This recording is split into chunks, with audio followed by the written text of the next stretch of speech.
Welcome to the Praxology Podcast, where theology fuels the mission of the church.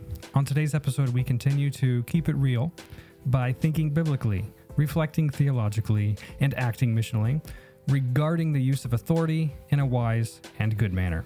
I am Sean Smith with your co-host once more, Landon Lamas, for this second part of thinking about authority. So Landon, welcome back. Hey, it's great to be on my second recording of the podcast. And we're super excited to continue this discussion from last time. And we were having such a good discussion last time that we didn't come. I want to come back to some things. Great. And the first is we were talking about a more of a, how do we say, maybe perhaps a biblical use of authority, or like literally looking at authority in the Bible and using Lehman as a basis for that. Mm-hmm. And I wonder, as we're starting, how you might define authority. We were kind of talking around what it is, but it's like give a meaningful definition. That's great. I don't have Lehman's definition in front of me. I'm not sure. He probably gives a good one, but I'll just make up my own on the fly here. That's my intention. Great. So, I mean, I understand authority to be a responsibility that's been delegated to us from God. So any authority I would define as the right or the power to make certain decisions or lead others in a way that gives you the power to make decisions. Mm-hmm. Nice. That's so my general definition. Then thinking in categories of that, it involves yourself, those below you and those above you. Yeah. And all of that relates to God. Yes. Or like the highest authority. Right. Yeah. So obviously you're always relating to those below you in an authoritative role. You're relating to others above you. Oftentimes you're in more of a submissive role. You're being led by them, but you have influence on them. And anywhere you're in that chain of roles and leadership, you can never forget that you're under the authority of God. Yeah. And I think let's circle back around then, because this connects to this idea, again, a direct quote here from Lehman: exercising authority teaches people what God is like. Mm-hmm.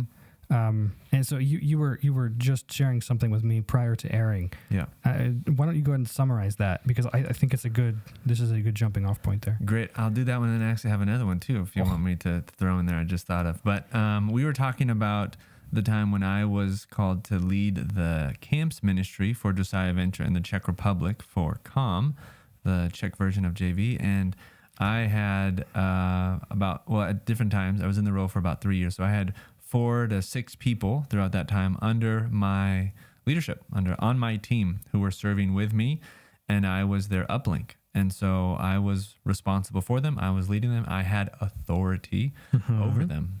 Yeah. And then people had authority over you. And even though you were leading the whole thing, yeah. I was under the leader of COM and his authority, and he was under God. That's a big leap. It's a big jump. You get it. Yeah. What's the you said you thought of another thing? Yes. Well, also just thinking of using authority in my relationship with my wife, and how there have been seasons where she has gone through difficult things. She's had challenges when we moved to America. I was going through cross-culture shock. And I experienced in a really powerful way times where I was essentially being Christ to her, because she was overwhelmed, and I needed to lead her and encourage her and support her through a difficult time. And I remember specifically one moment where she was just overwhelmed, and I was encouraging her and leading her, and we were actually driving to church in the car, and I had this just image of like, wow, I'm literally being Christ to my wife in this moment, as I graciously and lovingly help point her to Christ and try and encourage her during a hard time. So yes, I think in any level of authority, whether it's government, whether it's in church, whether it's in the home, in a marriage, or with children, when authority is used well, it gives us a picture of God. Yeah. Yeah, and you're saying it involves a relationship, which is really important. Sure. I think of at a time where I was really struggling before I was diagnosed with a chronic pain disorder that I've discussed on here previously. And my wife was doing the same thing. Like she was being, in a sense, Christ to me because of having to take over things, because I would collapse when I got home from working. and we were trying to raise support so we could come here to check. And I was having all these health problems, and very much so. She was doing the same thing that you were doing, for Jenny. So let's dive a little bit deeper here because of context. Mm-hmm. So again, the phrase, the sentence, exercising authority teaches people what God is like. Mm-hmm. I wonder if here in Europe, sometimes the opposite idea is what comes into people's minds. Yeah. Exercising authority teaches people what God is not like. Right. Well, I think Lehman would agree with that. I think the Bible supports that idea too, that because authority after the fall now has been distorted by sin, by Satan, there are plenty of examples where the use of authority has been done very poorly and therefore it does not reflect God. Mm-hmm. Yeah. I think so, yeah. In Lehman, he says when we use authority wrongly, like he uses the phrase "as Satan intended," or something close to that. Right. We think we are God, and thus the authority is us. Right. We think we are our own authority. Right. This presents a type of what I'll say is ontological confusion for us as humans, because only the transcendent or that which is beyond can become close to us is authority. Yeah. And just I guess I won't press too much further. Lehman sort of ends it there, and I think he moves on a little bit too quickly. Yeah. The ultimate reasoning is, not to say his book is awful or that we shouldn't read it, because we still should. He just moves a little bit too quickly. And earlier, he makes the implicit claim that not all use of power and authority is bad. Yeah. And that we've been talking is a flavor, a theme in his book. I just think he misses that anthropological point by too quickly moving to the Christological, too quickly moving to Christ. Although we do see in Christ the answer for how we, as humans, give authority, use authority, and relate to authority. Yeah. But we definitely can see, even in the Old Testament, right, that there were people who were delegated authority. They were called to lead. When they did that well, they were praised, they were honored, and when they did not, they were confronted on that. And just to clarify, because I think this is the second podcast, we haven't named the book yet, but this is actually Authority by Jonathan Lehman, How Godly Rule Protects the Vulnerable, Strengthens Communities, and Promotes Human Flourishing. Keeping me on my toes. That's because right. I totally mentioned Lehman and forgot that the book is called, I'm just going to say, Authority. Yes. So we've been discussing his book in the previous podcast, and we're coming back to it. And in coming back to it, he has this idea. Maybe he moves too quickly to, just personal thing. I want him to focus in one little area because I have interest. Yes. He's moving to the Christological. What do you think is important, or worth remembering in how Lehman treats coming to Christ coming to redeem authority? Yeah. Yeah. So I think first we do see, right, that theologically in Christ, authority is being redeemed. He is using authority properly, and with his death, resurrection, ascension, and then the giving of the Holy Spirit, now we are capable in new ways of exercising authority in a way that follows his model, his example, and is empowered by the Spirit. So yes, Christ is brings in a new era, and he gives us a new model. Yeah, and do you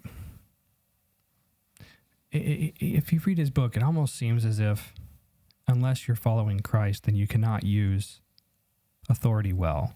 I don't think ultimately he would say that's true. Right. But you kind of get that flavor. Am I misreading him? Maybe, but I think he also recognizes the legitimacy of government, right? And he doesn't say that government is only Christians.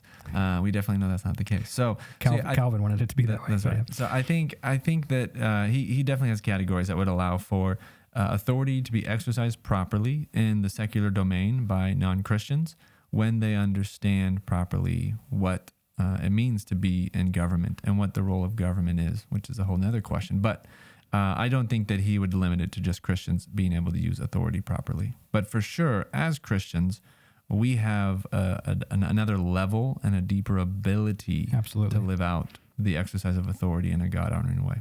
Mm-hmm. And in doing that, Lehman states, servant leaders lead. Mm-hmm. It's brilliant. Yes. Servant leaders lead. They exercise authority. They make decisions and set the agenda and all that. They say, do this, and people do it. Mm. And Lehman's getting down right to the existential moment, to the right now. Yeah. True European realism, I think. Yes. And then he goes on, yet servant leaders lead with the right purpose and the right heart posture. Yeah. Their purpose is to serve the good of others. Their posture is humility. Yes.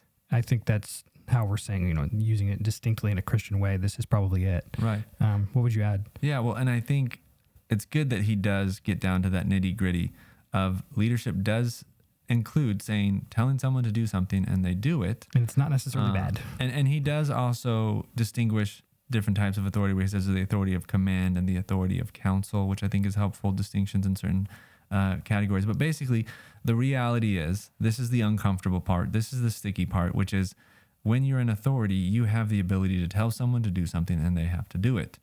And that's uncomfortable. We don't like that. We don't like thinking about the fact that someone can tell us what we have to do. And of course, there's limits to that. But when I was, leading the camps team, if I said we have a team meeting at Tuesday at 9 and you need to be in the office, then that's what needed to happen. And if they didn't, there would be problems, because that was the authority I had been given to set our team meetings and when we would meet and what we would discuss and so on. So we do have to get to that nitty gritty part of that and talk about the realities of how that fleshes itself out in the government, in the church, in the home, and so on, and on teams. But then we also have to realize that Christ transforms how that looks. In Christian settings, the way that we lead should be different. Yeah, and so one of the things I've tasked you with for this episode is to bring in some of your life experiences. Yeah. And you led camps ministry for Josiah Venture for about quite 3 some years. time. Yeah. 3 years. Maybe it's in that realm, or maybe it's somewhere else. But I want to set the tension, and then I want you to see if there's something that you can use as an illustration of how you worked through it. Yeah. Servant leaders lead. Mm-hmm. So starting there, there's this exercise of authority and saying, this is the agenda for this week. We're going to have a meeting here, and we're going to do this. And so you have a power distance that you kind of there is just naturally, because you're the one saying this, and this, and other people are saying okay. Right. But then, how do you nuance that servant leadership, that humility in those moments, as well as what are you doing apart from that to break down that power divide that naturally comes from I'm the point person? Right. Yeah. So I think a big part is looking at the posture of the leader. And so when you are in a position of authority, you have certain power. And so with that comes certain, opportunities and privileges. And that's part of what you're called to do. And you need to step into those and use those. But there also comes responsibilities. And so how you lead and the posture that you take when you lead is really important. And if you come in with the air of, I am the leader, I know everything, I am the one who needs to be praised and feared and worshiped here, and if you challenge me or question me, or if you have a different perspective than me, then you're out, that type of posture sets a certain type of tone for the team and for the culture. And we have plenty of examples of leaders, both in the church and in the governments and so on, that have, in the business world, who take that posture. And it's not healthy, and it doesn't lead to a good culture. And Lehman talks about and gives some balances to think through what and how authority should be used. And that abuse of authority doesn't allow for input. Right. So when you were leading camps team, perhaps, where were you seeking, very practically, to have that input, but also maintaining the right, you're not everybody's best friend. Right. Yeah, I think one of the things is, as a leader, you have to be a listener. And that may sound counterintuitive because you think the leader is the speaker. But actually, great leadership is modeled by great listening, because leaders don't know everything, and leaders don't have all the information, and they need to get the information. And the best decisions are the most informed decisions. And to get informed, you have to learn and listen. So I think a key part of listening well is that you actually make time and you ask your team good questions. So one of the things that I did practically was in my uplink meetings with them, I let them set the agenda of what they wanted to talk about.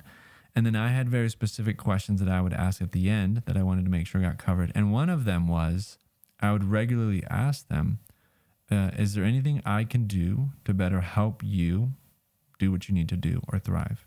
That's humility, breaking down that power divide. Yeah. Right. And just giving them the space to give me honest feedback and say, hey, is there something that you need me to do in my leading of you that would help you better do your job and, fulfill your role? Mm-hmm.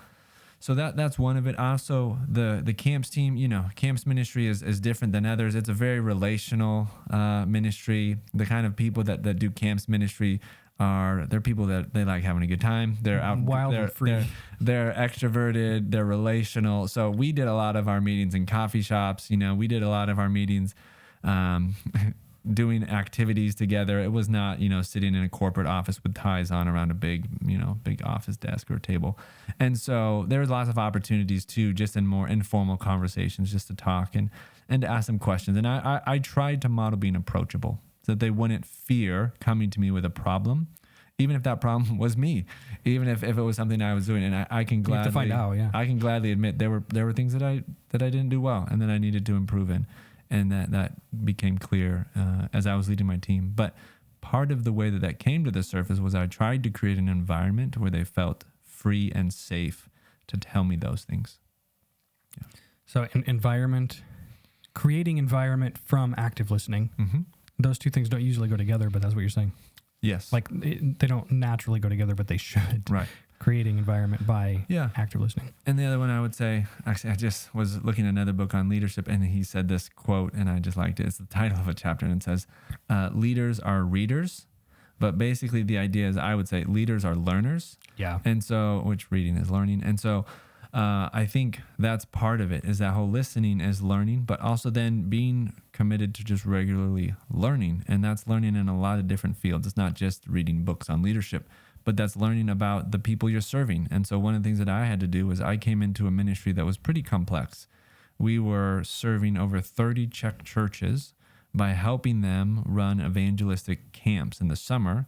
And we were bringing over 30 short-term teams from America to help support those camps and to be English teachers at those camps. And we had about 15 to 20 interns who were serving for the whole summer, some of them American, some of them Czech or European. And so that's a pretty unique mix of a lot going on. And there's relational pieces, there's spiritual pieces, there's administrative pieces. And so I had to learn quickly. And so there was a lot of learning I needed to do just to understand how to do that role well and understand the needs of the people that we were serving. Yeah. And when you were talking earlier, I was thinking two things. One of them was leaders do the best research. And I'm more introverted. And you like research. And I love research. I'm just defending my job. That's all. You are. Well, that's good. I agree. I think research is a part of learning for sure. Yeah. And that was my way of saying, be a learner. Yeah.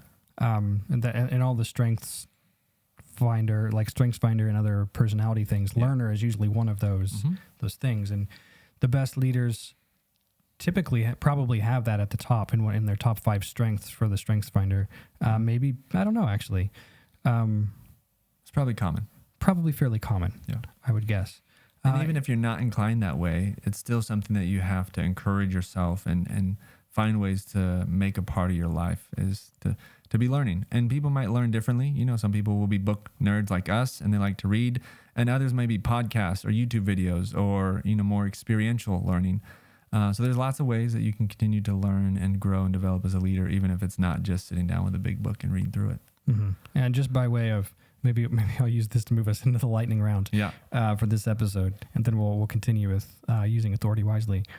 As you were speaking, I thought, wow, business, sitting there with ties, that would be really weird.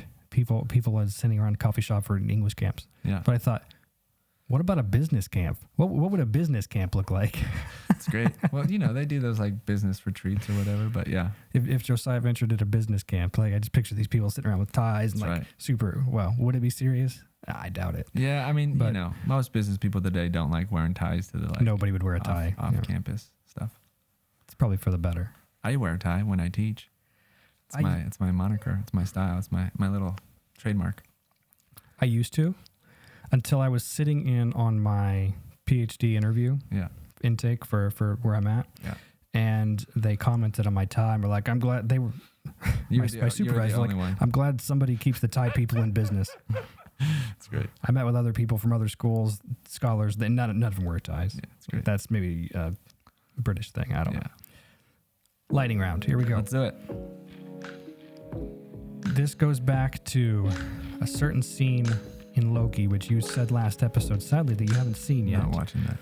But there's a certain scene in Loki, for those who have, where he's looking at the elevator doors. Okay. It gives nothing away. He's looking at elevator doors, right? Good. So it kind of does on my question, maybe. If you traveled back in time to your present self Yes. from the future,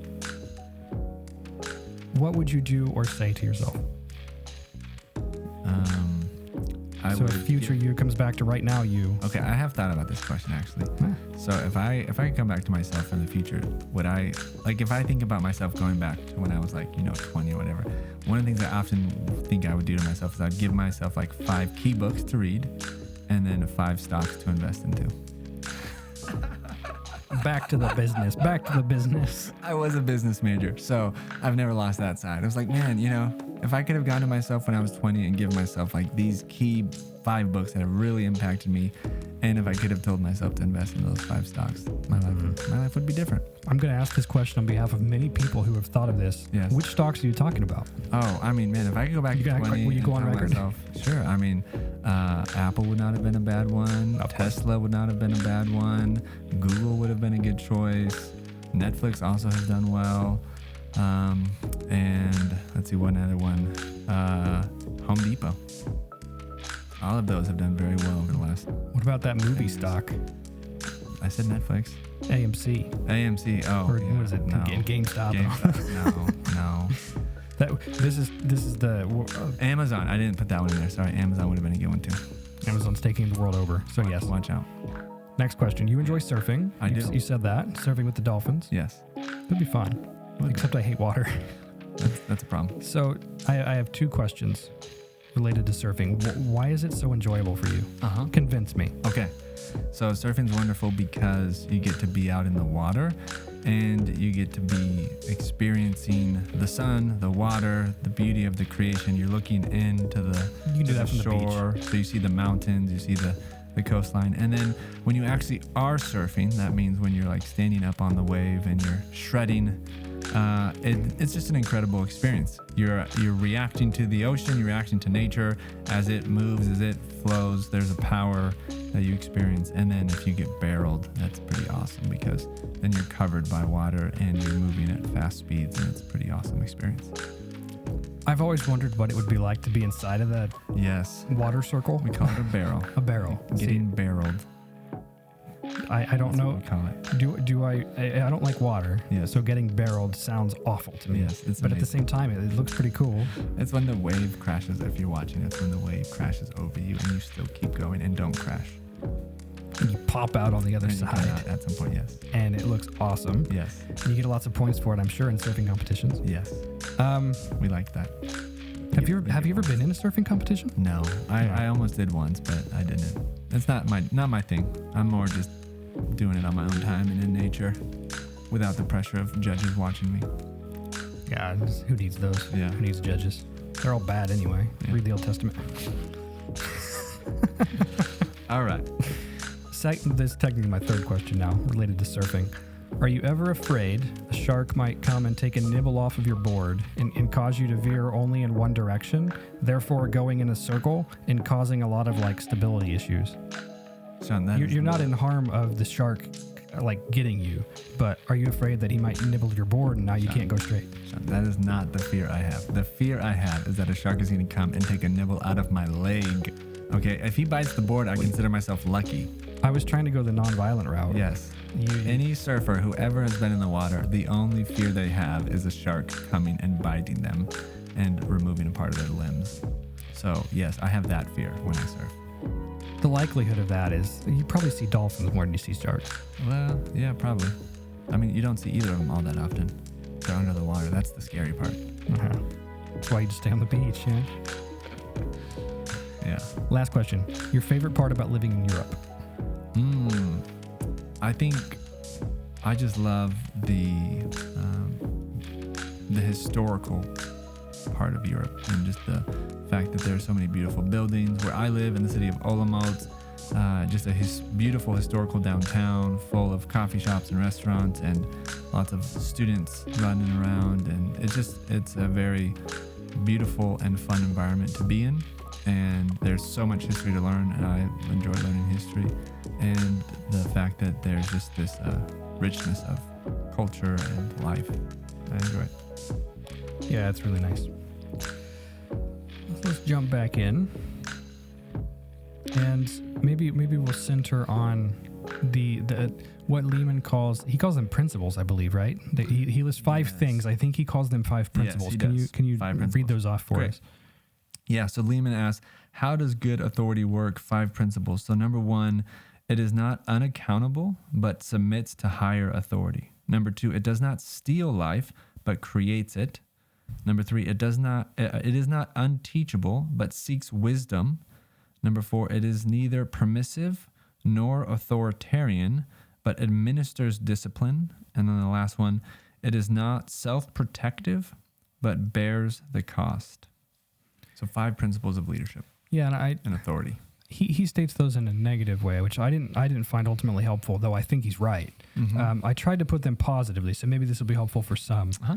Authority submits to a higher authority. Mm-hmm. Authority creates life. Mm-hmm. Authority is teachable, and Yeah. authority seeks wisdom. Yeah. Authority gives discipline rather than permits or rules negatively. Mm-hmm. And then authority bears the cost Right. and has a certain sacrifice attached Right.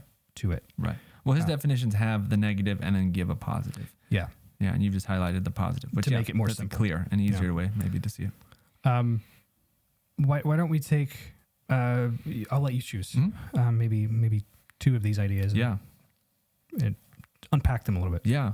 So I like the first one. We've already talked about it in the podcast we just did, the one before this, but it says, it is not unaccountable, but submits to a higher authority. I think this is just so crucial for understanding authority, is to realize that anyone who has authority, so whether you're in the government, whether you're in a church, whether you're in a home, whether you're in a business, there are levels of authority in all of those spheres of life. But every single one of those has a delegated authority. So even the president of a country, even though he may be seen as like the top person, he's not. He's still under the authority of God because he has been created by God. There is a creator who has made men and women in his image. They are image bearers, and all of them have a delegated authority from him. So anyone who is leading today, they are leading with a authority that's been entrusted to them, and they're responsible to use that authority in a way that honors the one who's given it to them. So I think that's a huge, just important foundational principle for any time we talk about authority. And that's why submits to a higher authority is ultimately recognizing that we all have to submit to God as creator and the one who's given us that authority. So when I was the leader of the camps team, I was given that role. It was an honor. I was entrusted to lead that, and it came from the leader of our organization. But ultimately, I knew every night I went to bed, I was accountable before God on how I treated my team and how I led them. So it's a healthy fear. Yeah. Yeah. How does that relate downward then? I'll key off of authority creates life. Yeah. My positive version of that. Authority creates life. Yeah. You have a healthy fear of relationship with God. Yeah. How does that filter through to those below you to create life? What does it look like? Maybe an example or however you want. Mm-hmm. Yeah, so I think it creates life when you lead well, then those underneath you thrive.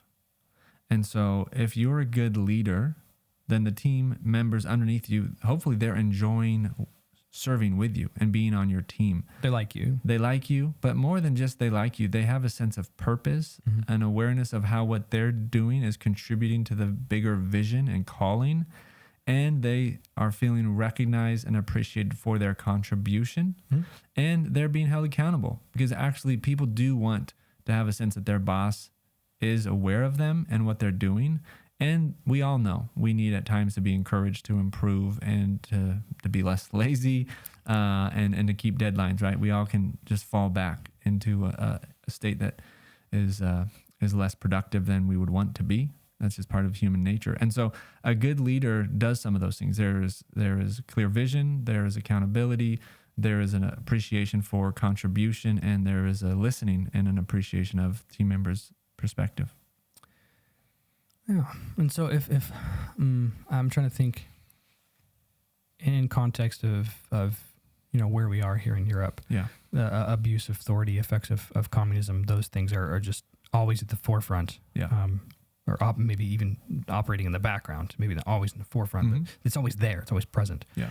It's the history. And so if authority is creating life, if you just to think very in the moment right now, you using authority well, what aspect of that do you think the most important to consider? Is it how you're walking alongside? Is it the words that you're using? Is it the non-leadership time where you're just hanging out and watching Netflix together? Yeah. What's the most important, do you think, for creating life? Yeah, here in Europe, you're saying. Because obviously I want to say all of them are important. But if I were to try and pick one of them. If you elevate one over the rest, which is more important? My opinion from my work, and I'm primarily in the Czech Republic, so my experience has been working with Czech people. But I have obviously in my responsibilities have interacted with a lot of other Europeans from different countries. But specifically here in Czech, what I have noticed is arrogance will destroy your leadership ability. So if you're not a humble leader, and if you don't come in with a sense of humility in your posture, it will very easily turn Czech people off to you.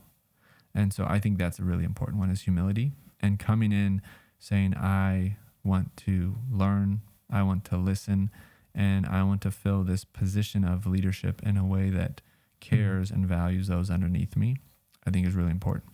And I think I would obviously connect it to the history where they've had lots of people come over and have oppressed them, whether it was from the East or from the West, from Germans or Russians.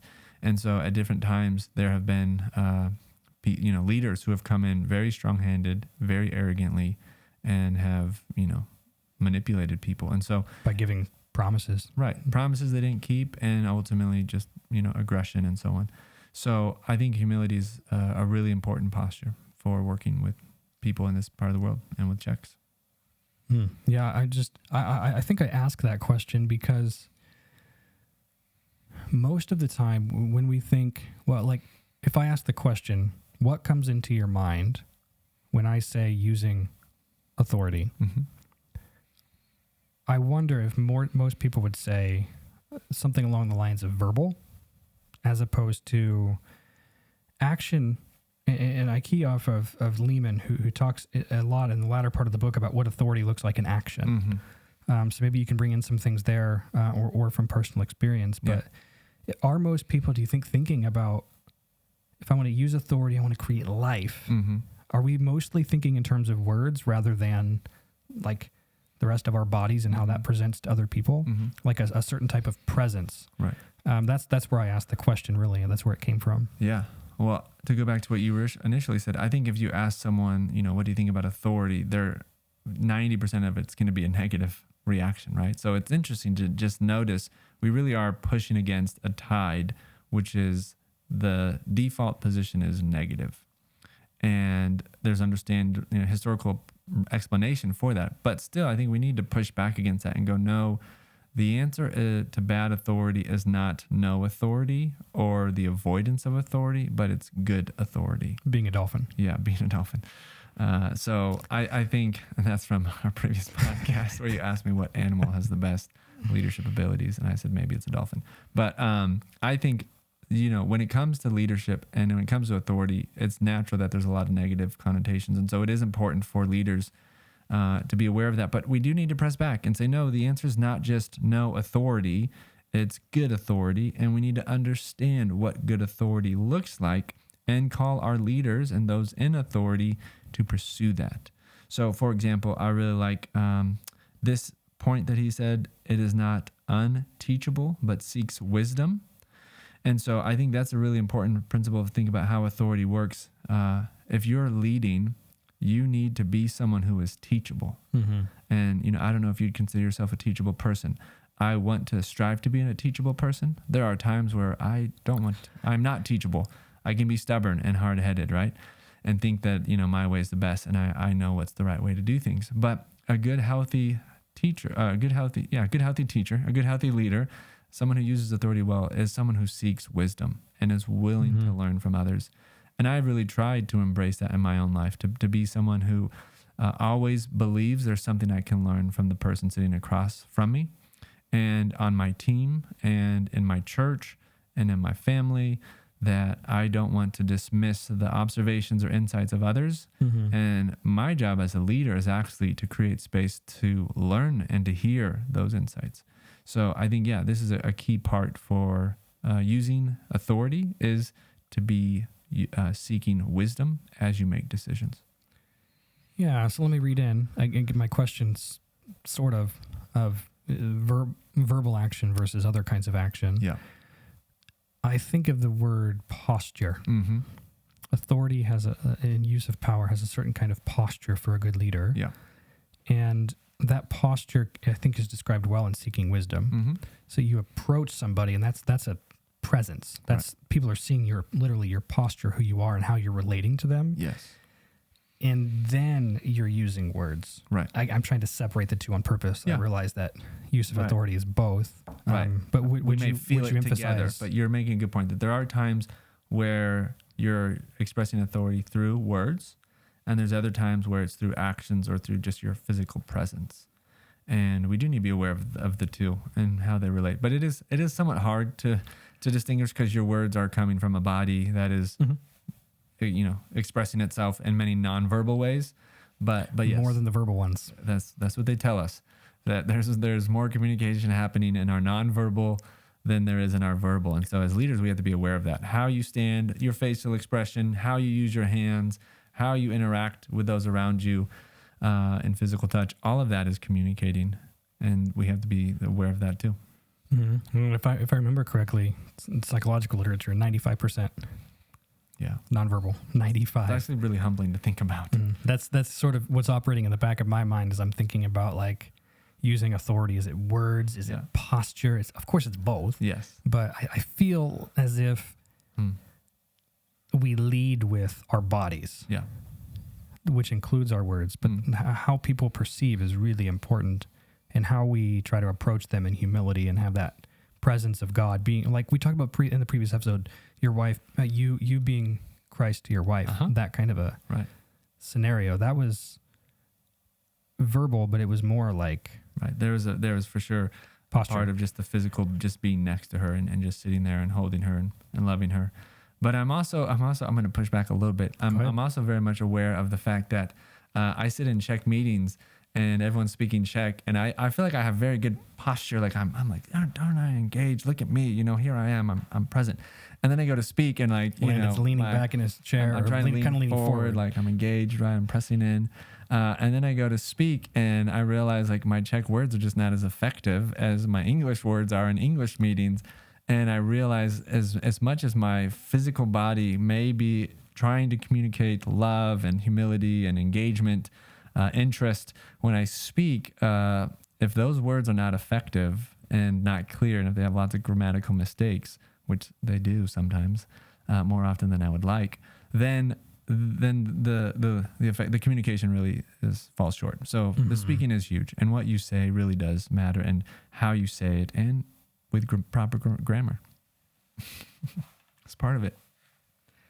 I think so. Yeah, we're centering around like it's both, and we have to be as conscious as in direct awareness as we possibly can. That's right.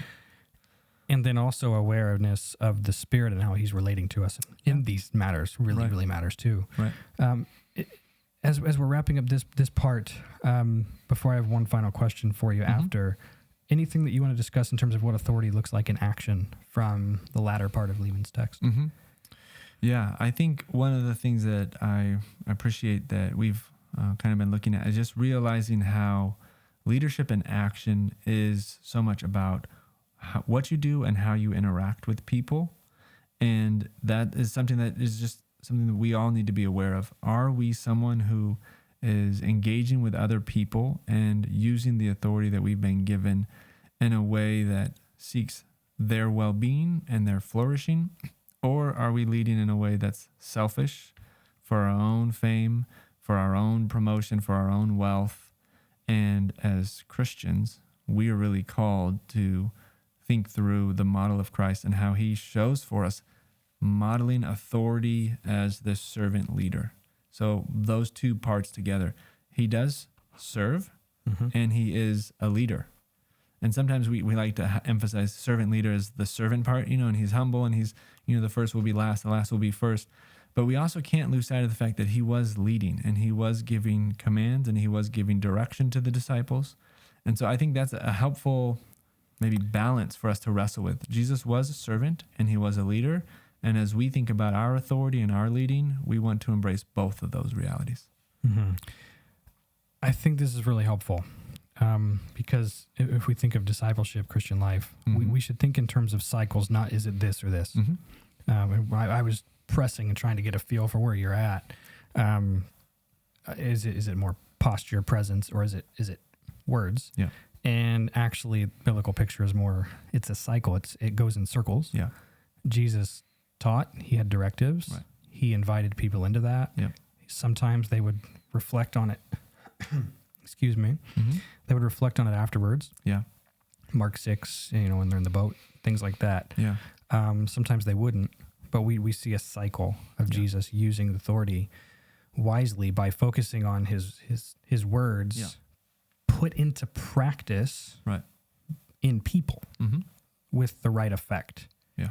And that ultimately is that line. It's not just using authority well. Okay, I need to be aware of my audience. Of course, he's aware of, he's teaching, but he also is following that through to the end point of, it's not just the person in front of me, it's the people behind those people. Right. And that causes the need for a cyclical reflection of actions, words. Yeah, action, words, and servant leader. I think we can put both those together, right? So like how you act, how you speak are so important.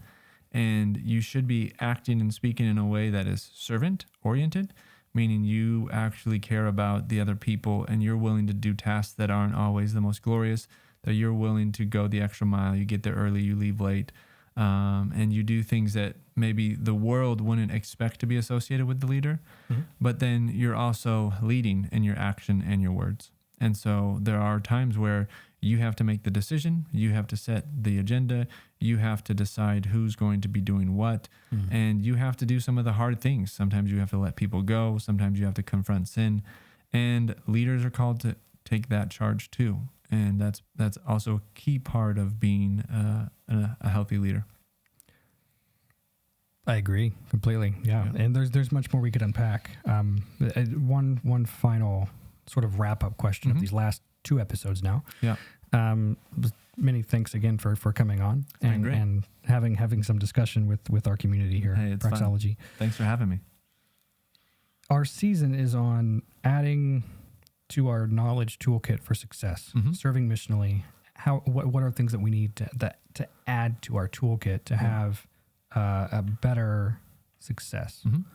So as we're thinking about authority, using it wisely, what are some, like, if you have maybe a story, or if you just want to say some very specific things that you're really circling around that you say, like, I need to have this in my knowledge toolkit to do well in terms of authority? Great. Yeah, the first thought that came to my mind when I stepped into leading the camps team, so it's a story from my leadership, and it's actually one of my deficiencies in the way that I was humbled. So I stepped onto the camps leadership team, and it was an administrative beast of a role, and it also was a relational beast of a role, right? And so there was just a lot that I had to figure out how to do. And what I started realizing quickly was I was strong on the relational side and I was weak on the administrative side. And I did not react quick enough to that. And so my team started experiencing frustration and tensions because some of the administrative pieces that needed to be getting done efficiently were being neglected. And I wasn't leading in that way. And so part of what I want people to lead with as you hear this is being a leader requires you to recognize your weaknesses and to realize that you need help and support. You're not going to be able to do everything that the job requires perfectly. And humility and vulnerability is part of what leaders need to embrace, is be able to acknowledge, hey, I don't do everything well. I have areas of weakness, and I need a team around me who can help me see those weaknesses and help me address them. So that piece of humility and vulnerability, I just want to come back to and highlight something that I learned. And as I look back, if I were to go back to myself 5 years or 10 years from now, that's something I would have said is, hey, you're strong in this area, you're weak in this area. And when you lead others, if you don't address that weakness, it's going to cause them suffering and frustration. Yeah, that's really good. And also, I just note that you are you're modeling the way. We've mentioned Leadership Challenge on this podcast before. Yeah. And I thought of earlier about one of the 5 Leadership Challenge things there of encouraging the heart. Yeah. That's been a theme that we're talking about. Yeah. But model the way is a huge one, and as part of the reason of the presence versus words discussion. Yeah. And you were doing that. You realized maybe that was the learning point. I don't know, but at least now, as you're reflecting on it, you're modeling the way of right use of authority in this podcast right now. Great, because you're leading like, I don't know everything. Right. I didn't know everything then. That's humility of showing like I messed that up. Right. People want to like line up and follow those kinds of leaders. Yeah, I think as we're talking about leaders that people want to follow, it's someone who's willing to admit their mistakes and their weaknesses, because that means they can be addressed and they can be improved. Where if you hide them, ignore them, then it just keeps being a problem and it doesn't improve the health of the team. That's true. Thank you for modeling the way regarding. My pleasure. It's been great being here with you today. This has been fun. Thanks for having me. It's also not a coincidence, by the way, that Landon is wearing the color blue. Those of you on YouTube who recognized that before 10 seconds ago when I did, well done. Those of you listening, you were at a disadvantage. But Landon's wearing a blue shirt with a blue sweater on top. He's modeling the way in even design. Is blue a good dress. color? Is that in the leadership Dolphins challenge? are blue. Oh, dolphins. Well, they're different colors, but all right. I do have blue one today. I hope you guys who are watching online enjoyed it. Be a good leader. Be a dolphin. There you go. That's been our theme. That does it for another episode of Praxology. We've certainly had some fun. Hopefully you have had fun listening in and watching us as well. Again, the podcast is in collaboration with Formation College and Josiah Venture. Once more, give Landon a shout out or express your thanks or question by writing to us at praxology@formation.org.uk or drop a comment in social media channels as well. Stay tuned for our next episode where Tyler and I will get a little bit festive. Oh, nice. So maybe those of you on YouTube, you join us on YouTube and watch that episode, watch the Christmas episode coming out, because you never know what we might find to wear. I'm still looking for options, but I've got some in mind. I scoped them out in the store. There you go. So stay tuned for those episodes. We'll get in the mood of the Advent and Christmas season and talk about Jesus and the authority of glory. Ooh. For now, go in the presence of the Spirit who is leading us to a promising end of glory ourselves, which is to look like Jesus. Amen, and we'll see you next time.